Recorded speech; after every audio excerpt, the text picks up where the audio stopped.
অন্ধকার ভুলিয়া যায় না।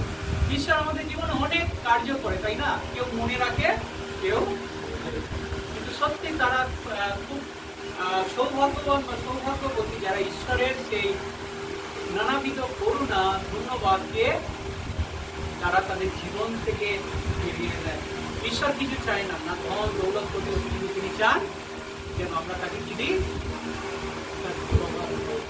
আর আজকে যে ধন্যবাদের সভা আমরা দেখবো যে ঈশ্বরের বাক্য আমাদেরকে কি বলতে চায়। আমরা খুলবো লুক লিখিত সুসমাচার তার 17 অধ্যায় 16 পদ।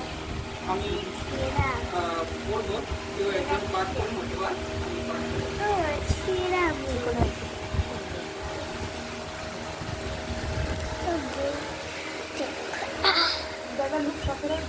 17 অধ্যায় 16 পদ।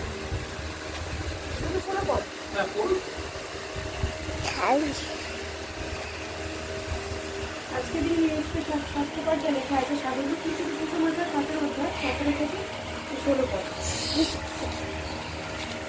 তখন তাহাদের একজন আপনাকে সুস্থ দেখিয়া ঈশ্বরের গৌরব করিতে করিতে ফিরিয়া আসিল এবং যিশুর চরণে উবুর হইয়া পড়িয়া তাহার ধন্যবাদ করিতে লাগিল।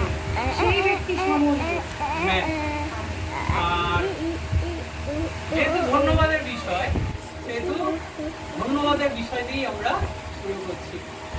আর এইখানটায় অনেক সময় কি হয় যে বিভিন্ন জায়গায় আমি আজকে দেখছিলাম সেই বিভিন্ন ভক্ত ভাববাদীদের বিষয়।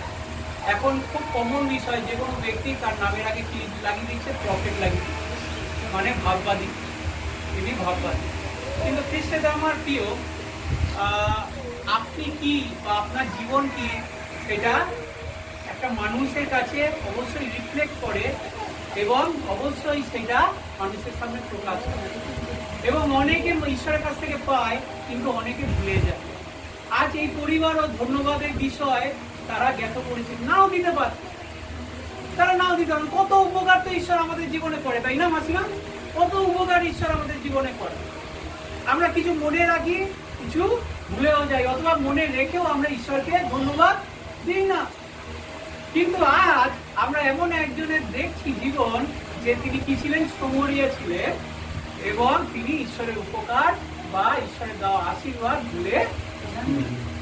এবং এই বিষয়টা জানার আগে, ধন্যবাদের বিষয় জানার আগে যে তিনি কেন ধন্যবাদ দিলেন, এইবার আমরা যদি দেখি যে আপনি যদি এই 17-11 থেকে দেখেন, সেখানে একটা মানে ইনসিডেন্ট লেখা আছে।